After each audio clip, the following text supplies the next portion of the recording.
जिन चीजों को तुम्हें कुछ सालों में अचीव कर लेना था, तुम अभी तक उन्हें क्यों नहीं अचीव कर पाए? बिकॉज ऑफ योर फोकस, क्योंकि तुम डिस्ट्रैक्टेड थे इन चिल्ली सी चीजों से। और इसलिए जिन चीजों को करने में तुम्हें सिर्फ 2 से 3 घंटे लगने चाहिए, उन्हें करने में तुम पूरा दिन लगा देते हो। आज का भी दिन निकल गया यार। The reason is focus. You are easily get distracted with all these fucking things. और इसलिए तुम अपने गोल्स को शायद बुढ़ापे में जाकर ही अचीव करने वाले हो। बट क्या हो अगर फोकस तुम्हारी मुट्ठी में हो? तुम जब चाहे इसे एक्टिवेट कर सको और इस लेवल का एक्टिवेट कर सको कि इस पूरे वर्ल्ड की कोई भी फकिंग चीज तुम्हें डिस्ट्रैक्ट ना कर सके। और जिस चीज को पूरी दुनिया शायद बुढ़ापे में जाके अचीव करेगी, तुम उसे अपने हाइपर फोकस के साथ कुछ सालों में अचीव कर लोगे।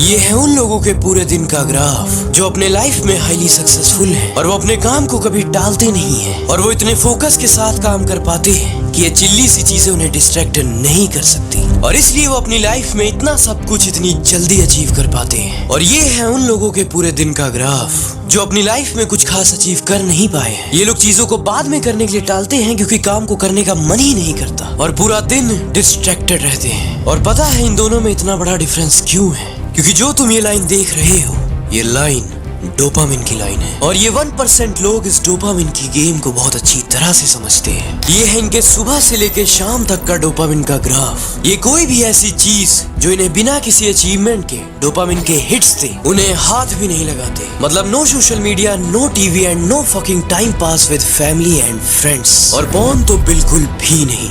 मतलब इन्हें जो भी डोपामिन मिलेगा वो सिर्फ और सिर्फ अपने टास्क को खत्म करके मिलेगा। और इसलिए इनका ब्रेन इन्हें काम करने के लिए, फोकस करने के लिए मजबूर कर देता है। और उसके बाद एक ट्विस्ट और है, इस ग्राफ में तुम्हें डोपामिन की ये लाइन एकदम से स्पाइक होती हुई दिखेगी क्योंकि पूरा दिन अपने सारे इंपॉर्टेंट टास्क को खत्म करने के बाद और कुछ अचीव करने के बाद 6 या 7 बजे इनका जो दिल करता है वो ये करते हैं, वो भी बिना किसी गिल्ट के। लेकिन स्टिल पॉर्न बिल्कुल भी नहीं, क्योंकि अगर डोपामिन स्पाइक कर भी जाता है तो इसके बाद तो सोना ही है। और सोने के बाद 7 से 8 घंटे का गैप होगा, इसलिए डोपामिन वापस से नॉर्मल हो जाएगा और ये साइकिल चलता रहेगा। वो लाइफ में ग्रो भी करते रहेंगे और एंजॉय भी करते रहेंगे।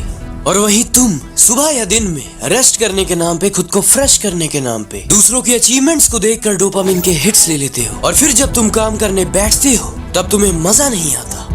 और कभी तुम अपना कोई टास्क खत्म कर भी लेते हो तो तुम रेस्ट के नाम पे अपने फोन का यूज करते हो। और इससे इतना ज्यादा डोपामिन रिलीज होता है क्योंकि इसको बनाने वाले वर्ल्ड के टॉप एक्सपर्ट्स हैं, जिनका मकसद ही यही है कि तुम्हारा ज्यादा से ज्यादा डोपामिन रिलीज हो ताकि तुम इनके प्लेटफॉर्म पर रहो। और इसलिए तुम एवरेज काम करते हो और एवरेज रह जाते हो और at the end of the day regret करते हो। इसलिए जब तक तुम अपने मोस्ट इंपोर्टेंट टास्क को, study, scripting, editing, whatever it is, खत्म ना कर लो, avoid unrealistic dopamine hits. Even शाम से पहले अपनी फैमिली एंड फ्रेंड्स के साथ एंजॉय करना भी तुम्हें फालतू के ही डोपामिन्स देने वाला है। इन सब चीजों को टाइम दो, लेकिन इवनिंग में। लेकिन उससे पहले नो सोशल मीडिया, नो बाहर का food, no family and no friends.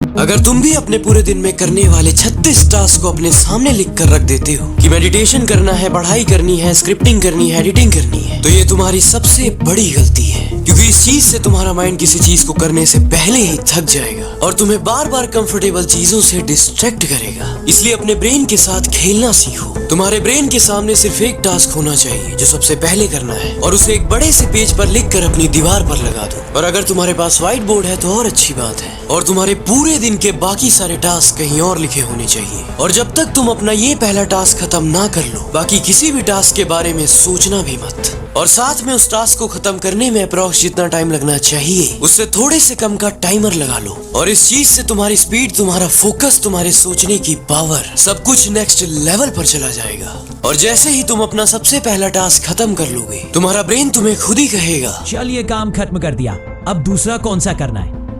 फिर दूसरा टास्क पिक करो और उसे अपने सामने लिखो। और हाँ, जैसे ही तुम अपने टास्क को अपनी दीवार के सामने लिख दो, उसे स्टार्ट करने में 3 मिनट से ज्यादा का डिले मत करना, वरना प्रोक्रेस्टिनेशन की वजह से उस एक टास्क पर ही तुम पूरा दिन अटके रह जाओगे। टास्क के दीवार पर लिखे जाने के 3 मिनट के अंदर count 1 2 3 and just start the work. और अगर तुम इस वीडियो में बताई गई हर चीज को फॉलो करते हो तो किसी का बाप भी तुमसे, तुम्हारे फोकस को, तुम्हारी सक्सेस को तुमसे छीन नहीं सकता।